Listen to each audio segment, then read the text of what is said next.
Let's do this. It's time for Hanging with Langan. I like that she's got a big dirty mouth that gets her in trouble. Wow. Don't stop me, 'cause I'm having a good time.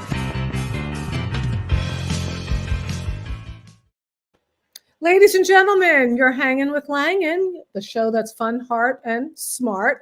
And you know what? I'm here coming to you live from Morristown, New Jersey on my sister's outdoor porch with lamps in front of my face. That's what I'm doing because that's how much I care about this show. You know the routine here. I was a journalist for many years. I'm a comedian for many years. I like to blend the two to bring you a show where I chat with everybody from academics to alcoholics. Oftentimes the alcoholics are also comics, sometimes not, but we welcome everyone. So it's Black History Month. And now that we're not allowed to, I don't think we're allowed to teach Black history in school, right? I think that's out. I'm not sure. So I'm sure that the month will be edited out of the calendar at some point. But I wanted to bring on a couple of friends of mine, comedians, smart people. And here's the deal. I want to talk about a number of things, from the importance of Black History Month, how it began, and everything from Joe Rogan, his tapes, Whoopi Goldberg getting a little vacation because they want her to reflect. Our favorite, some people that we really love and honor and respect for having a huge impact on American history, who happen to be people of color. So we're going to do that. So I'm excited. I want to bring to the Hanging with Langan festivities this gentleman. I met him on the .com, as my Irish mother calls it. Every now and then he's throwing out, you white people, but he comes from such a loving, smart place. So I said, please, Carl effing Yard, you have to be on my show. Carl Yard. Hi. Thanks. Like, you're dashing looking, like you are dashing. I've never heard dashing before. Well, you're hearing it now, sweetheart. Okay. I want to also bring to the Hanging with Langan stage, Rhonda Hansome is one of the brightest, funniest, most talented people I have met in this business. I love watching her. I love watching her years of evolution. Always smoking sexy, always brilliant. Please, ladies and gentlemen, Rhonda Hansome. Wow. Hello. Hi, Carl. Hi, Rhonda. So happy to be here with you, Maureen. Thank you for asking me. Well, you are, I just huge homage to anytime I hear you talk. John Fugelsang's show, we've been on that together a couple times. And you always resonate with me, the things that you have to say.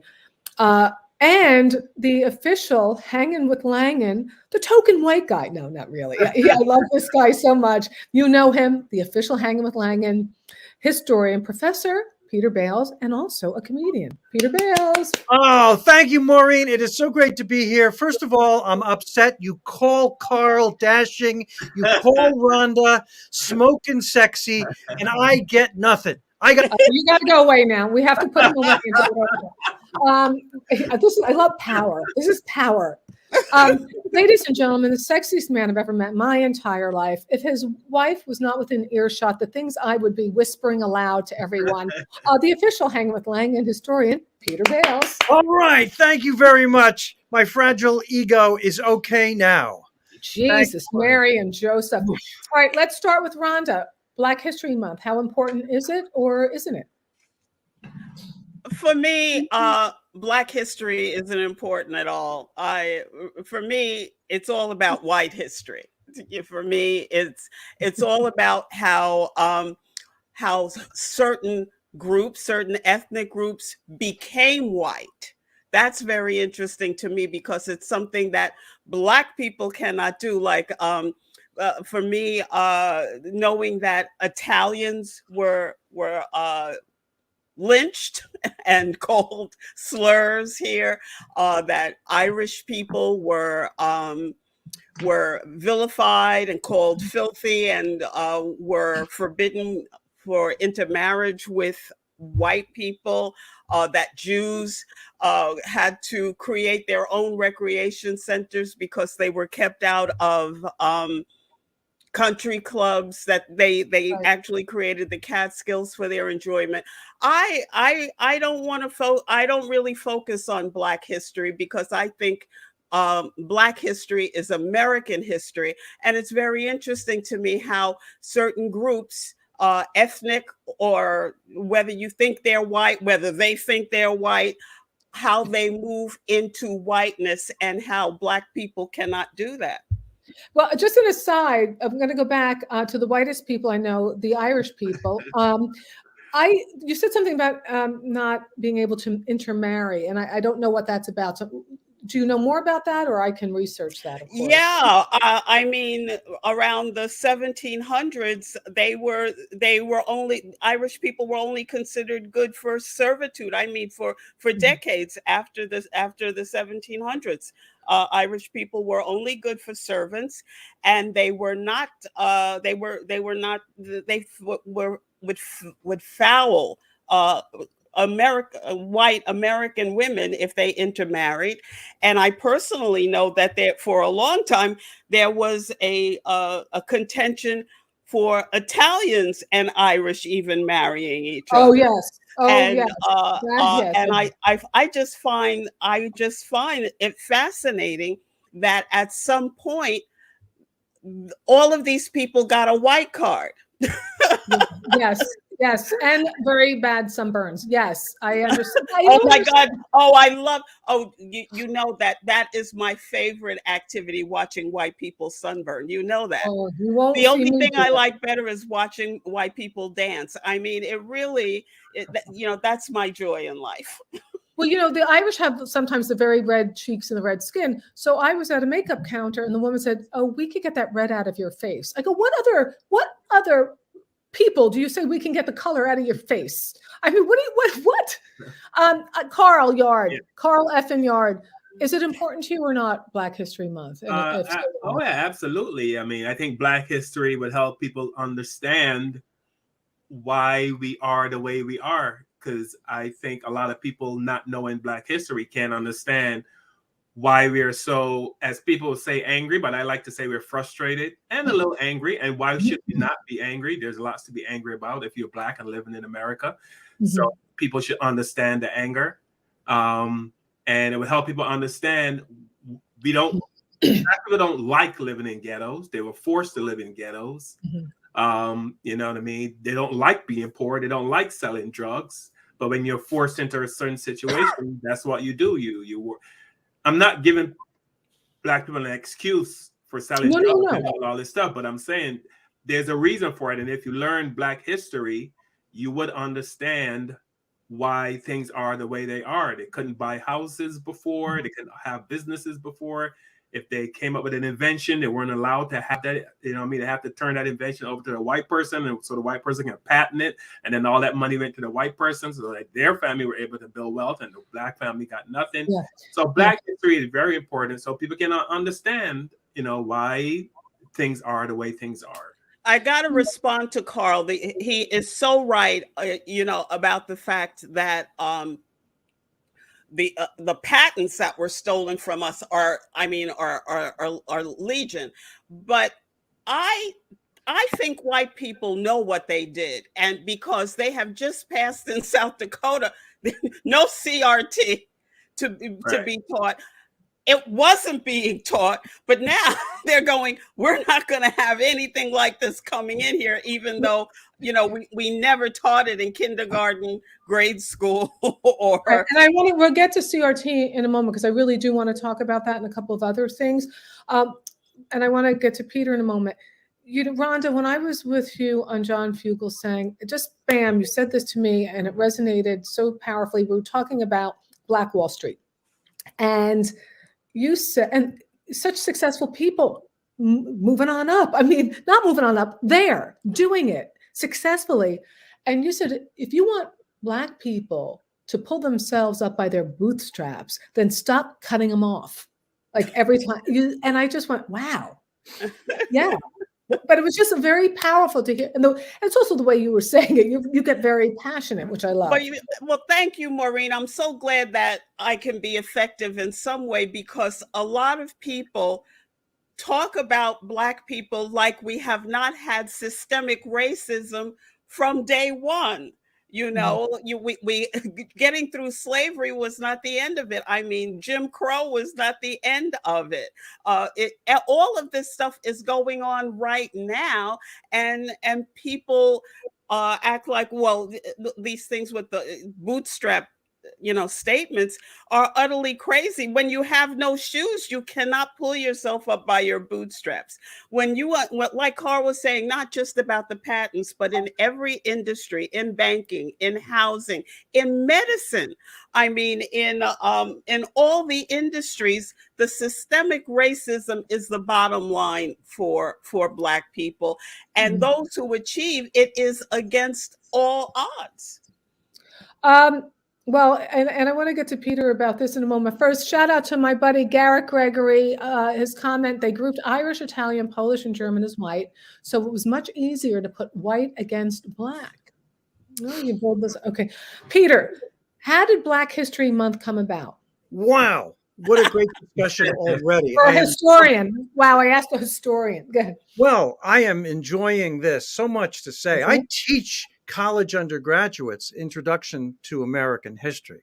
Of course, Black history is important. And I'm listening to Rhonda and so fascinated talking about the difficulties that the Irish had and the Italians had and the Eastern Europeans and the Jews had. And the story of America is immigration. There is not a single immigrant group that came to this country that was welcomed by the people already here. And yes, the Irish had an incredibly difficult time, as did the Italians, as did the Eastern Europeans, as did the Jews. But can you compare that to African Americans and slavery? I don't think so. 1619, the first slave ship arrived off our shores, and the rest, as they say, is history. And you have slavery, which is almost so evil, you can't find the words to describe it, but African Americans had their soul destroyed, had their culture destroyed, had their families destroyed. And yes, of course, we're dealing with that legacy today. And yes, we have to keep working on it. And yes, we have to acknowledge it and teach it and talk about it. Of course, this is so fascinating. And I love, Maureen, your two guests. I've had the pleasure of working with them as a comedian. And the worst thing I could say right now to Carl and Rhonda is, oh, I really relate to what you're saying. No, You don't. I don't relate You're to lost. Sorry. At least I have a little bit of empathy. Yeah, but I can try, but I don't relate to what you're saying. And I have to listen to you to try to understand it. And I know Carl won't, and I don't think Rhonda will hold back when I say, what do you want to say to a white liberal who thinks, oh, I'm not racist. He tries not to be racist. He thinks, that he's not racist. But probably there's a subconscious racism, an unconscious racism that comes in even when you don't mean it. When you're trying to not be racist, maybe that's a time when the racism comes. What do you say to a white liberal? We're trying our best, but I know we're not there yet. Well, everybody's trying their best. Oh, Black. Okay. No, not. I don't think. Listen aside. Carter G. Woodson, the father of Black history, who first set out in 1926 to designate a time to promote and educate people about Black history and culture. This is what I just got. NPR. All right. All right. So, Carl, I didn't answer your question. That's all right. I just answered it for you because what you're doing is important. So, Carl, what would you say to Peter? What I would like to see, because I always ask my white friends, how could you not know the stories I tell them? And I know Maureen has seen some of the stories I've posted on Facebook, and people can't believe that actually happened. I thought, I really thought that when racist white people sat down for Thanksgiving dinner or dinner parties or get-togethers, picnics, whatever, I thought they shared their racist moments with other white people. I really thought that they did. So when my white friends are telling me, oh my God, I had no idea that people treated you like this, I'm like, how could you not know that this is what's going on? How can you be in the white world? So what I'm beginning to understand, because I've heard it so many times, is that they don't seem to know that their friends or their parents or the, you know what I mean, are racist. I'm like, you know, and I give you a couple of examples. Like I once worked for a company, and so there was this promotion. There was these promotions going on, and so my friend who's white, we decided to go for these promotions. So he went in, spoke to the HR lady. She said, "Well, if you need this promotion, you need to take these classes. When you finish, take these classes, take this other class, and if you pass, if you get a B+ average, the company will pay for you for those classes, and then you take this other class, and once you become certified, the job is yours because you guys are internal. You're internal to the job." So he said, "Cool." So I said, he came back out. He told me what she said. So I said, "Okay, so let me go in." So the next day I went in. I said, "Hey, I want to, the job as he posted. I'm very interested. I've been working here so many years, and I really like." She said to me, "I'm sorry, but you're not qualified." I'm saying, "Okay, I know, but I'm waiting for tell me what you told him. Tell me to become qualified." right." And I'm sitting, I'm waiting, and all she said was, "I'm sorry, but she said it with a big smile, like, "You're not sorry, Carl, but you're not qualified." Carl, I have to disagree with you when you say that they don't know. Okay. I look at people who have a privilege, the white privilege of being able to act like they don't know when there is consideration for their complexion in every single aspect of our lives. Now, this is not to say that white people don't have problems, that they don't have issues financially, they don't have issues with housing. But when you compound color and knowing that the same thing that happened to you in that position where one person is told how you qualify, and you, the Black person, it doesn't even come into the conversation, is in every aspect of our existence. Every single aspect. When you say that, let me say this real quick. What my point there was, that woman, that white woman, now when she's talking to her friend, I'm thinking when she say to her friend, this Black guy came in for this job and I just totally shut him down, ha ha ha. I mean, I'm thinking those kind of conversations. I mean, would she keep that to herself? That's Rhonda. That's what I'm saying. Like, would she share that with her friends or her family, what she did to me? Or is that something? They don't have to discuss it. Do you think those two guys who just recently tried to pull an Ahmaud Arbery on another person talk about it? It's part of their lives. It's part of their lives. Hunting down Black people is a tradition for them. That it's like you don't have to discuss, are you having Thanksgiving dinner? You don't have to discuss, is Christmas coming? These are the things that they do, and they videotape them because they don't see anything wrong with it because it's part of their existence. Let me reset it here. Those of you just tuning in, we're talking Black History Month with three talented performers: Carl Young, Rhonda Hansome, Peter Bales, also the official Hanging with Langan historian. And this is my little commercial break for 3 seconds, you guys, because it's all about Langan for a moment here. My comedy special is out. It's called Don't Make Me Hate You. And you can get that at drybarcomedy.com because I don't want to hate people. They make me hate them. I am the victim. Don't make me hate you. And get your shirts. Get it all. When you go to maureenlangan.com. But go to drybarcomedy.com and get the special. It'll mean a lot to me. Rhonda makes a good point. Growing up the daughter of a garbage man, I was a sanitation worker from New York City, the South Bronx, parents, no education. He didn't finish high school. I'm the first to go to state school now. The next generation's doing better. A couple of things here. I used to think, when you just hear the term white privilege, I was younger, I wasn't a full adult. And I'm thinking, I don't know, like a little of that white privilege here in this house.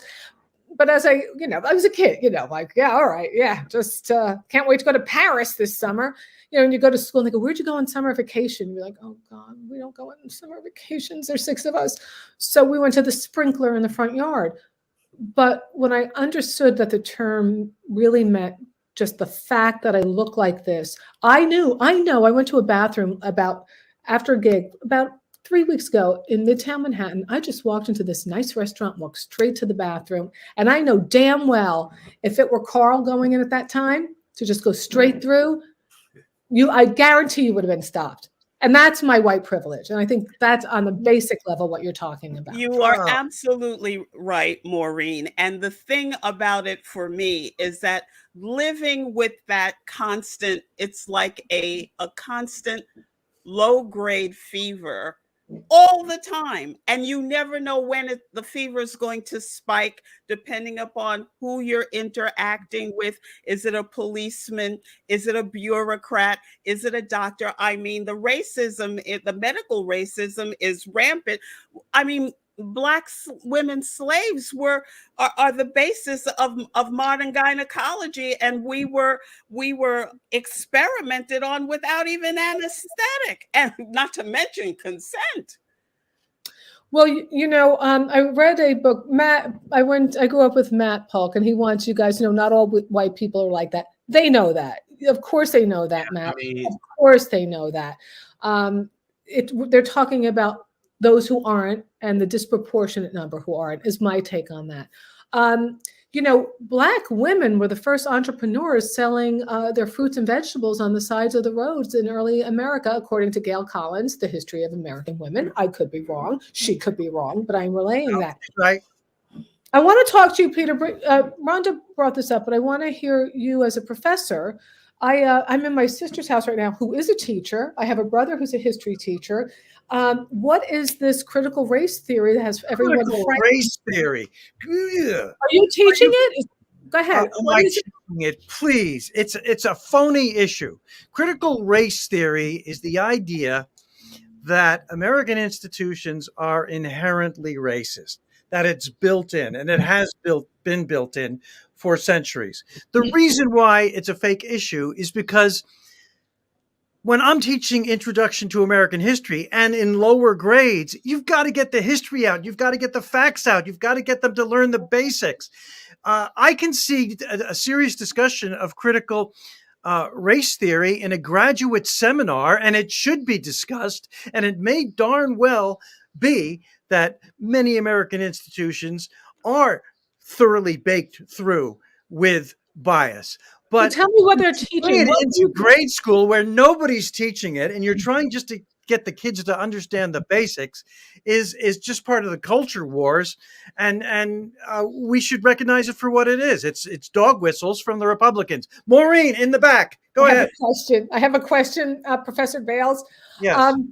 And anybody can raise their hand. So, critical race theory sounds to me that it is looking at the American system and where racism, how it has formed how we do things, like whether it be the banking, the redlining in certain districts. Is that what we're talking about? Yes. Or the relationships between communities and people? You're talking about all that. Rhonda brought it up. Is the American medical system inherently racist? That's a great topic for a graduate seminar for people who know their history already. You've got to know your history to understand what's going on in the present.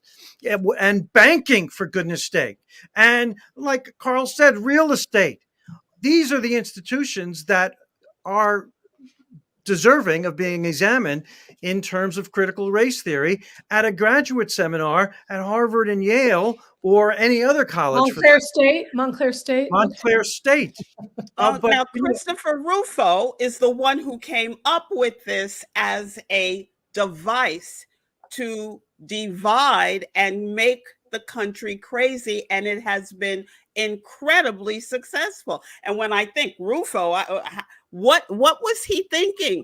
Who's Rufo? Well, we need to know Rufo. A lot of people don't know Rufo who's listening. He's the one who came up with this as a political weapon to weaponize white people feeling uncomfortable about the truth of the history of this country. Well, Carl, you wanted to add something to that. I saw you had Mr. Yard in the back. Yes, you turn. Yeah. First of all, to jump on what Rhonda said, white people have to get comfortable with being uncomfortable. Bottom line is, it's the truth. When people mention critical race theory and they have problems with it, I say, well, tell me, what are the lies being taught in critical race theory? And that shuts them up. But how would you say what it is in a nutshell, Carl? Hey, Carl, what's critical race theory? Critical race theory is telling the truth about American history, including everything in American history. Just being honest. To me, that's what it means to me. Just righting the wrongs, telling the truth. That's all I think critical race theory is, telling the truth about American history. Well, Black history should make white people uncomfortable. But Yeah. to see that they're trying to make a law in Florida to ban the teaching of critical race theory on the primary level is ridiculous. Because on the primary level, you're doing just basic history, and nobody in grade school is teaching critical race theory as defined. It's a high level, graduate level discussion that needs to happen. Carl's right. Yeah, because there's a lot of truth behind it. And what I really wanted to add, though, was I have a friend who refinanced his house recently in 2021. And he was told by the real estate agent, take down every picture in anything in your house that shows that Black people live here. Take it down. Yeah. Absolutely. In 2021. All right, I did something that you may or may not agree with, but I'm going to run it by you because I feel strongly and I would do it again. Mm-hmm. I had my radio show in San Francisco and I had just gotten back from doing an event in New Orleans. As soon as I got to New Orleans, I didn't like it. There was this there was this energy that just bothered me. I just, you know how you get a feeling where you are. So somebody was more, we're going to go to a plantation. Do you want to go? And I'm like, I don't know, what are they going to show me? Feels like, what's happening? I went to a place called the Whitney Plantation, and it was one of the most incredible things I have ever seen in my life. The recreation from pictures of the children, the artist, the heads, they had that German uprising. Peter, what was it called? The German town uprising in Louisiana. And, in Louisiana. Oh, I don't know. What was it called? You and I talked about it in the past, but they put the Black slaves' heads on sticks and put them in town so that it would deter others. Now, they have plaques. They found letters. They had, FDR did the writing project where you go and interview people around the country, slaves who are now older, who had come through the day. And there was a story, there was something written by a young boy, retold as a young boy, and somebody had written it down during slavery time. And I didn't know it was a young boy. You're reading it, and he's reading it like a Black child. It's written, I just asked the missus, be hungry. I'm not doing justice. And then she caught me with a biscuit. I was just so hungry, and she beat me over and over and over again, calling me, and I'll say it here, the N-word, until I was bleeding and nearly left dead. James, 10 years old. And I wanted to throw up. But I used the full N-word when I did this on my radio show. And I'll tell you why, and I don't regret it. I never will regret it, because that little boy, that's what he was called. And you're going to feel the pain and the ugliness of that word. And I'm going to say it in honor of that child who had to endure that bullshit. And so the people say you should never use the N-word. To honor him, I did. And I would do it again 8 million times, because that's what that little boy had to hear.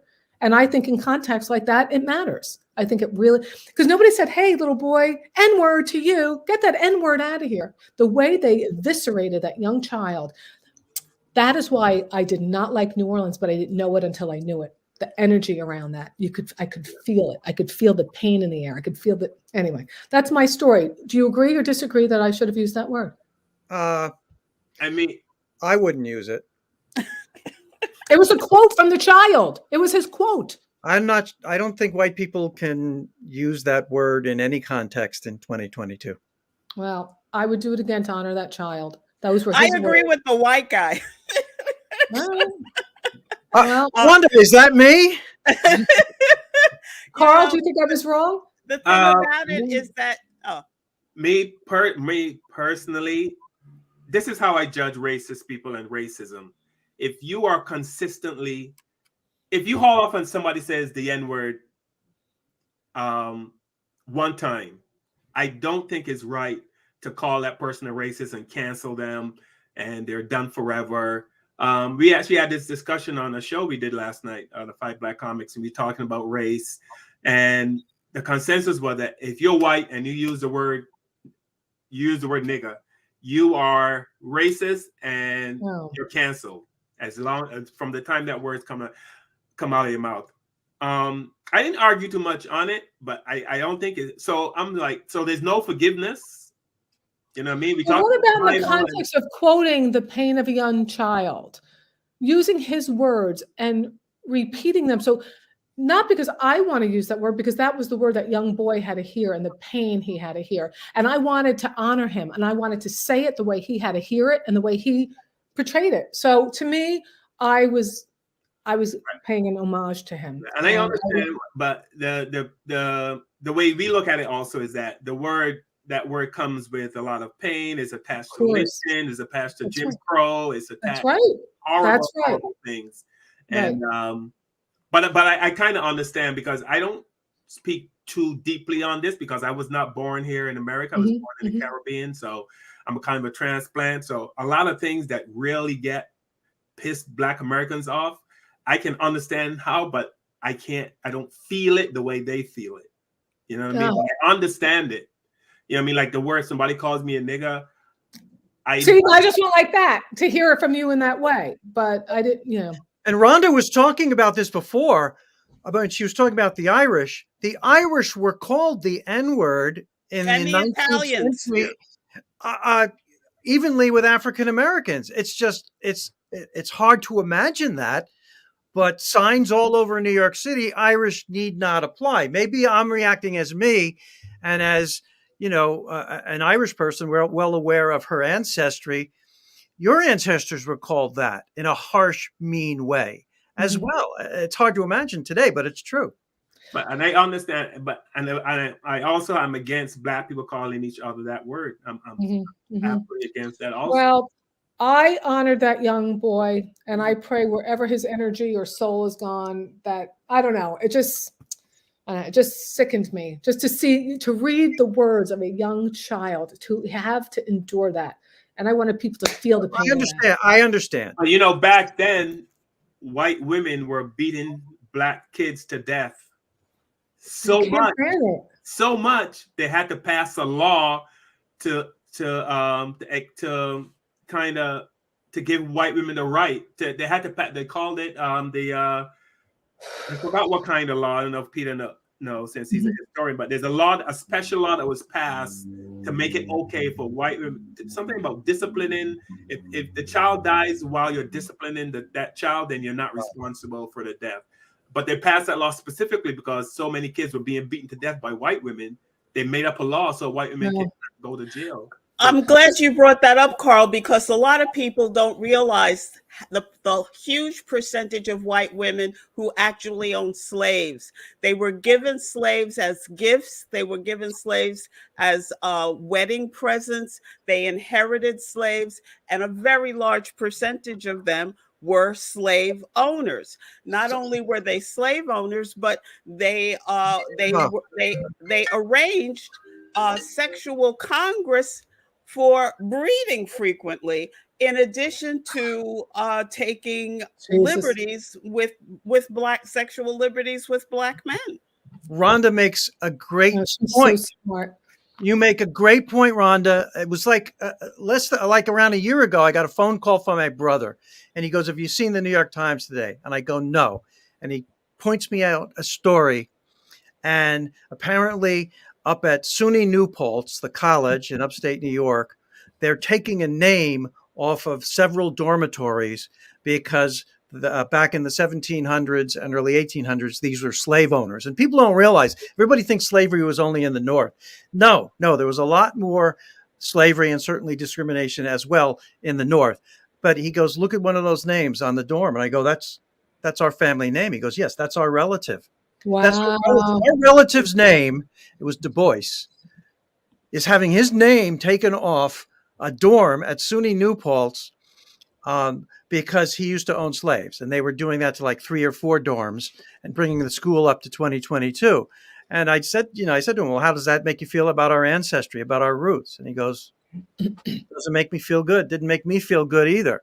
You know, I don't believe in punishing people for the sins of their fathers, but you better darn well be aware of it. You better darn well learn from it. And that's reality. My ancestor had a dorm named after him until recently, when they figured we're not going to have a slave owner naming a dorm. We have a few bars named after us, just a few. No dorms.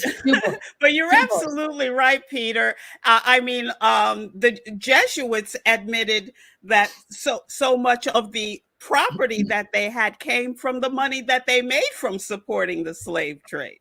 Absolutely. This is my brilliant panel tonight. Those of you just tuning in, we're talking Black History Month. Comedian, performer extraordinaire Carl Yard. He is one of the 5. Tell the name of your podcast, Carl. It's called The 5 Black Comics. And is my girlfriend Tanya on that? Yes, Tanya. I love her. Give her a big kiss for me. Tanya's on there, yes. And we have Rhonda Hansome, one of the most knowledgeable human beings on the planet when it comes to history and many other topics, and Professor Peter Bales, my comedy friends. You know, this is a great conversation. I want to ask you, we're talking about race, and a big thing that happened with Whoopi Goldberg saying that the Holocaust basically was white on white crime. And then she has to go reflect, because the reflection police sent her home, the reflection, because people know what you need. And Oprah's not around for the apology tour. There's a lot of things missing right now. I want to get your take on this. When I heard her say that, first of all, I thought, let's talk more about this. Let's go. Don't cut her off, send her home to eat a peanut butter and jelly. So she's rich. She's not eating peanut butter and jelly. The thing is, I got what she was, I think I got where her mindset was. In America, it's so clear that the racism is so color schemed. That's what it seems to be based on. Whereas Hitler had to seek out the Jews. You had to go, you look white. I know there's Sephardic Jews. There weren't a ton in Germany. So I got where she was coming from. But instead of putting her in a corner for 2 weeks, how great to have a full conversation about it. How great would that be? Carl, what's your take on that? Okay, Peter, you go first. Your take. Well, I totally agree. I think she was wrong. She apologized. I think America has talked a lot about it and learned a lot, and that's a good thing. I think what she was thinking is Hitler and the Nazis were lying. There's no such thing as the Jewish race. I think that's what she was focusing on at first. It's a lie. There's no such thing. It was made up. It was scientifically inaccurate. There's no such thing as the Jewish race. And I think that's what got her off on that path. So is there a Jewish race or is there not a Jewish race? There's not a Jewish race. There's no such thing. There's no such thing. But Peter, you were so right. This was Hitler's mindset, which he expanded upon from the American racism. See, this is such a great conversation right now. And you know what? He grabbed the American racism playbook and expanded it. He made it a worldwide mission. Rhonda, you're great. You're right. And let's throw out for Black History Month, and I'll pass it to Carl, the name who showed Hitler the truth, the one and only Jesse Owens. At the 36 Olympics. This is when you mention a guy like that. Yeah. My whole thing with Whoopi, I mean, we've all watched Whoopi Goldberg for decades. We've gotten a sense of how she feels. We've gotten a sense for who she is and what she stands for. And just because she said that one thing, now now she's tainted. Now she's got cooties. I hate it. You know what I mean? Yeah, I just so disagree with that. But listen, even us talking now, I did not know that Hitler kind of had a propaganda campaign that they're a race. We got to get rid of this race. Like, isn't that a good conversation to open people's minds? There's no such thing as the German race, for crying out loud. But it's good to have. Wrong. He was a fraud. It was all a fraud. I hate him. But okay. They made up all of these categories measuring the forehead and the skull and the nose, and creating categories that they could use, to justify killing people. Yeah, and it was all nonsense, right?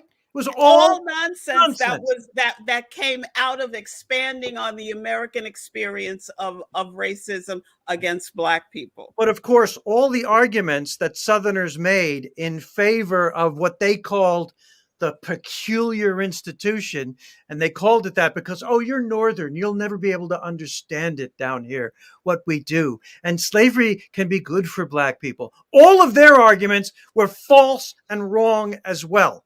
You're such an angry white man, Peter. That was very I am an angry white man. Carl, My family lost a dorm name. I'm sorry, Peter, I cut you off. What? I'm sorry. My family had a name on a dorm and now we don't. And I'm taking it personal. No, it's hurtful. It's hurtful. Carl, Yes. Joe Rogan. I'm talking about this because Joe Rogan is a comedian and he has one of the hugest money deals with Spotify. He's a comedian. He's not a doctor. I don't know why people turn to him for their friggin' medical advice with vaccines. However, he says a lot of things you don't like. One may not like. Some people may love it. I've always been about change of the channel, move on. But then I thought of it this way. Spotify as a company, does it not have a responsibility to reflect its values to the American people or lack thereof? So Joe went and erased some of his episodes, a number of them, where they were not just toward Black people, but the N-word, but toward other groups of people. A lot of misogyny. Welcome to the generally white male comedy world. A little misogyny. Carl, what do you think should be done? The clips that I've heard, and let me just say, I know. Well, Joe and I haven't spoken in like 30 plus years. We started together in Boston, so we were friends, you know. We weren't like close friends, but all on the comedy circuit. And back then he was, you know what I mean? But everything, I never heard anything to make me, you know, think that he was racist or anything like that. But with the clips that I heard, Joe, the one that bothered me was when I think I heard a clip where he said they were in Africa, I think, I might be wrong, and they walked into a club and there were Black people, and he said we walked into Planet of the Apes. No, what it was, they were going to a movie and they went in a Black neighborhood, and the cab driver took them to that Black neighborhood, and he says when we got out, we were in the Planet of the Apes. They weren't in Africa. Right. He clearly said that to his friends. So if you have that kind of feeling, if you can say that about Black people, that right there tells me you don't like Black. I don't see how you can say that about Black people and still say that you like Black people. Like you know what I mean? Okay, so as any artist or any performer or any human being, do they have the right to say whatever they want, no matter how offensive it might be, and we turn the channel? Then when you're in a corporate America, I mean, Tucker Carlson gets to say whatever he wants. He may use a different type of language, but is it right? Or, you know, when is it, what is the answer? Does he get to say whatever he wants? Listen, I'm all for, let people say, I turn the channel, except now I have this corporate thing in my head that there's a responsibility. I think Fox News should have a responsibility for the craziness that comes out of some of their mouths. What do you feel, Rhonda, is the answer? What art, whether you like what you're talking about right now, my response to it, Maureen, is that the corporation's main responsibility is to their shareholders. I always feel like if we're dealing with an American corporation, their bottom line is all they are interested in. And they can actually be doing a whole Black History Month campaign and at the same time be contributing to someone who is politically interested in limiting the voting power or the right to where the person wants to live of Black people at the same time. And it's easy for corporations to play both ends against the middle and have, you know, beautiful music and kente cloth in their commercials while they are doing whatever they feel is necessary to increase the profits for their shareholders. But as a performer, what should or should not happen to Joe? As a performer, I don't think, say whatever the heck you want, I can walk away from you. I don't, you know, I get worried about the censorship. I want the right to be disgusted. I want the right to go, oh, not for me. Though it does get disproportionately rewarded in our society, and that's what pains me. That's what really pains me. The problem is when the thing is, and this is just my personal opinion, when it comes to saying things about Black people, there's still stuff we are dealing with today. You know what I mean? There's still stuff there's still oppression, there's still racism, we're still getting shot by police for less things that white people are getting away with. There are video after video after video of white people charging at police, fighting with police, shooting at police. You know what I mean? I saw a video where this white dude took the police's club, beat the police with it, stole the police's car. You saw that? And he I loved it. jumped in the car, stole the car, and drove off. There's a video of the white dude with the man's car. and he said, "Yes, I got a gun. You can't touch my gun. It's my right to have a gun. F you." He said, "F you." And then he drove off. And there's video after video after video. And then there's video of Black people just waving and getting shot. You know what I mean? Turning around and run, getting shot in the back. 49 bullets here, 59 bullets there. You got to having an air freshener dangling from the mirror. You know what I mean? So I didn't know that was illegal. This is why I could get away with it. So I guess I didn't have to think about that. For me, is that America would not. They're in this state of denial about racism. Barbados. You're from Barbados, correct? Yeah. Because what is racism like or not like there? Well, Barbados is 98% Black. Right. So there's no Black on Black hate.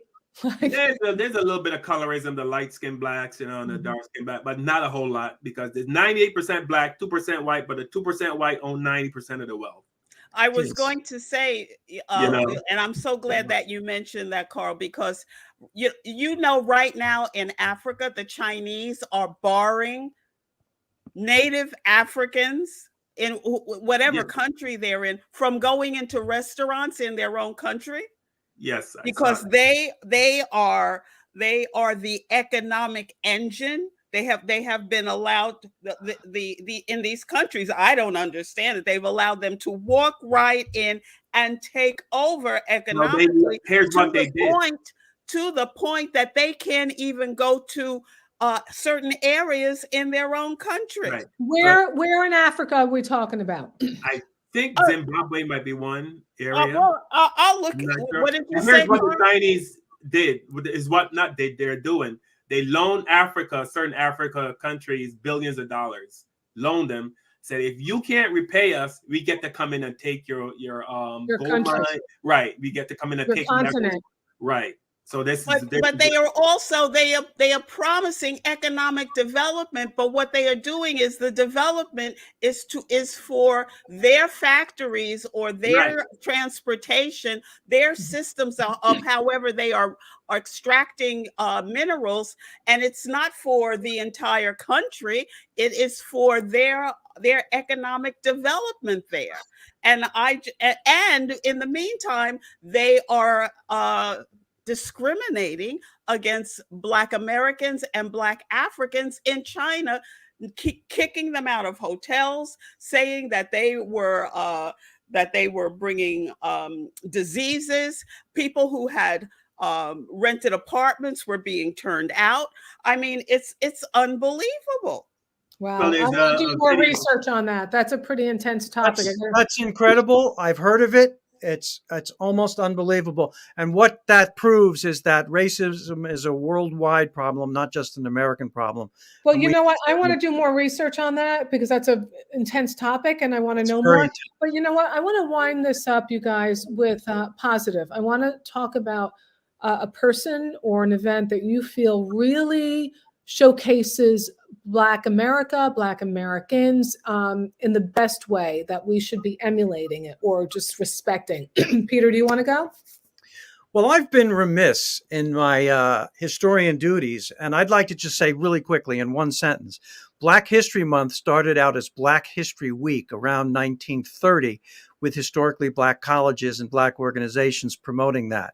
And they continued that through the 20th century and began to expand it to a month in the 1960s, early 70s.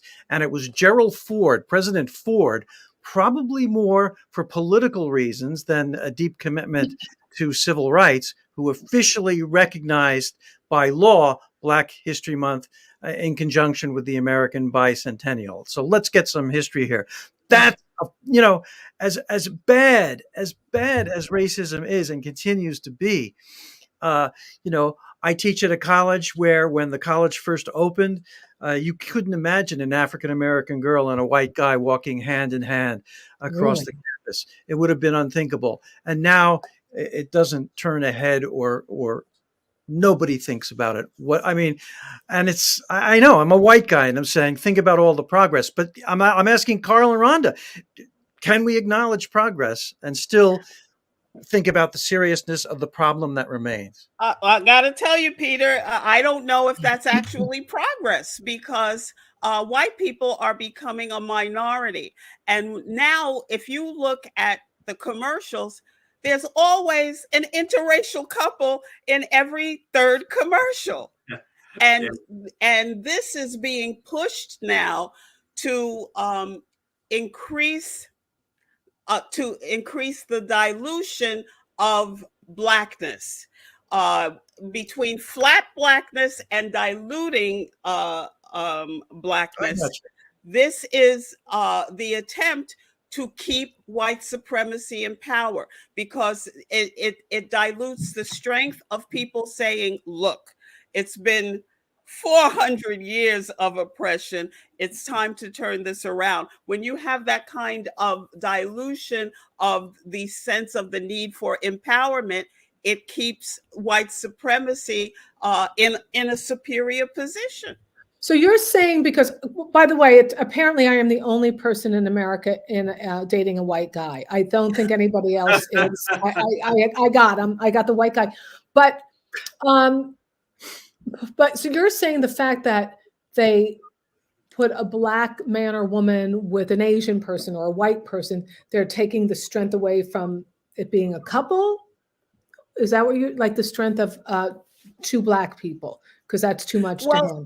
Not only that, the dilution of Black masculinity is an obvious agenda, and our warrior class has been reduced to these pants sagging, video game playing ne'er-do-wells who only think that maybe simulating gang banging is their only way to get through. I mean, there's a whole push towards the demasculine and non-masculine Black man being presented as the ideal now.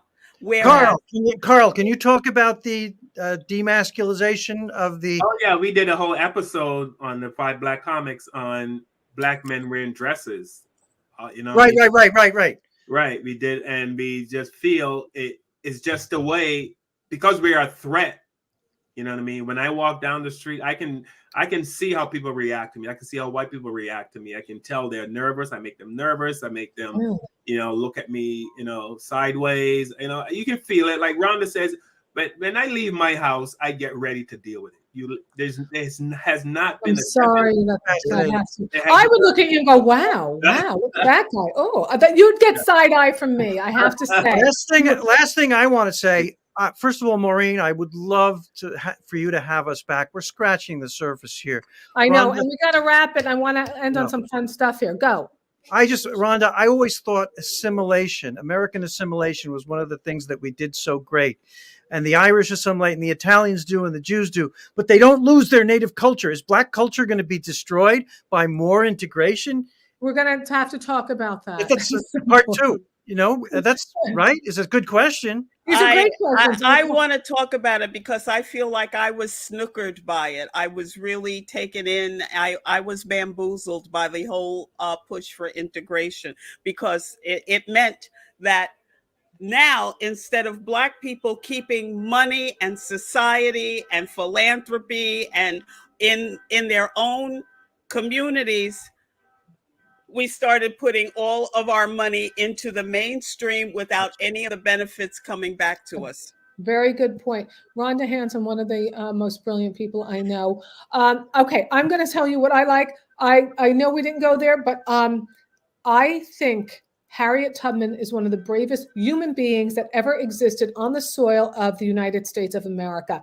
Hands down, that woman was something else. Love her. Current day, I want to take you to Riverside Church in Upper Manhattan. I love that. It's a social justice church. I am not a good practicing Catholic. My mother and I were watching Jeopardy. They had books of the Bible. We stared at each other like abstract art because we're Catholic and nobody knows the Bible. I did guess the Torah. On one thing, I got that correct because I'm Jewish as a New Yorker. But I love that church. You have black, brown, in everything coming together. You have the black women with their Easter hats every Sunday. You have speakers who really you want to talk about the Bible? I don't know anything, but they say, let's take these words, let's put them out there into action right now. And that is the best of people coming together, doing things. Plus, sometimes they give you treats on the way out, which is delish. Carl, what about you? I like to end with this, and this is, what I would say to white people is, and this also goes for me, don't be afraid to reach out and make a new friend or talk to a black person. You know what I mean? I noticed that a lot in American society as a whole, but I mean, like, don't be afraid to say hi or how you doing, and don't think you have to talk to black people about sports. I hate when people ask me. I wasn't going to do that. I wasn't going to do that. Don't worry about that. Ask them about, say, hey, tell how the kids in college, something in general. And don't be afraid of rejection, because what I found myself doing was, if I reached out, like if I was in a store, when I'm in the supermarket, I'm out shopping, I talk to anybody. I just talk to people. You know what I mean? And sometimes I can tell you do the same thing. No, I have to tell you, so I was spending a lot of time in Northern California during the pandemic, and there are no people of color. Like maybe somebody a dirtier blonde would be considered a person of color. So I went into Starbucks, and there was a black woman with all the braids, and I'm like, "Hi, how are you? I'm Maureen. Where do you live? Do you live around here?" I was like one more word away from a restraining order. I was so excited. Like that's also too. Like, hey, maybe this lady doesn't want to be my friend. I just was so excited to see some ethnicity in this little corner of the world. So anyway, Carl, good point. There's a lot of conversations we can have. And if you get rejected, don't say, "Oh, those black people or those white people." You know what I mean? Because if I got rejected by one white person who would just walk away, I would feel like I wasted my energy on that person. But just keep going. That person could be having a bad day. They could be going through something in their life. Don't take it personal. You know what I mean? So and I think if we all do that, we would all see that at the end of the day, we're all human beings just trying to make it. But how much fun is it to have friends from different backgrounds, to learn about their families, their foods, their cultures? I always thought that was a blessing. Just so cool. Tell me about this. Or, I like that stuff, but I'm a little wacky. You guys, what a gift to have the three of you today. Just really, truly, I'm so grateful. Carl, tell people how they can follow you. You can follow me. We have a Wednesday night show, 8 p.m. Eastern. It's called The 5 Black Comics, or you can check me out on Facebook. You can follow me at Carl Yard. Funny Bajan. So I'm Bajan from Barbados. So you guys are American. I'm Bajan. Funny Bajan on Facebook. All right. We got Carl Yard, 5 Black Comics. My Rhonda, what can I'm a strong black woman, but I identify as a fragile blonde. And and people can keep up with me on Facebook at Rhonda Hansome Comedy, and on Instagram at Rhonda Full, on Twitter at Rhonda Hansome. That's like a handsome man without the D. And every Monday night, I'm with the fabulous John Fugelsang on Sirius XM Progress on his show, Tell Me Everything. So follow her at Rhonda Hansome, no D in there, comedy, and then you'll follow her. You'll search Rhonda Hansome. It's so easy, and she's brilliant and funny. And my beloved Peter Bales. Oh, I am starting a new podcast on Wednesday nights called 5 White Comics. It's going to be big stuff. Actually, I'm kidding. How is that podcast different from every other? That's what I would say. I know, right? This has been so much fun. I have a new podcast with Jackie the Joke Man Martling from the old Howard Stern show called Stand Up Memories. And you can put the hyphen in stand up or not. It goes there anyway. And we're on YouTube and all of the audio podcast. It's called Stand Up Memories, and we are just having fun and remembering the old days. And I got to say, Carl, you know, and Rhonda. You're putting me over an hour. You're putting me over an hour. Go. You know, I'm sorry. Well, we've been around for a while, and it's this show is Stand Up Memories. Thank you. This has been so much fun. You can get my Don't Make Me Hate You comedy special on Dry Bar Comedy. Please go there. Don't Make Me Hate You special, Dry Bar Comedy. And you know what? Here we go. You guys know the routine. And Langan here does it all. Until we meet again. Bye, Wig. That's not my bye one. Hold on. Stay with me. This is so crazy. I'm so good at this. Here we go. Bye, Wig. No, you cannot leave me like that. Don't forget to subscribe, rate, and review, and feel free to share it with a friend. Please don't go, please. I'll be back. Au revoir.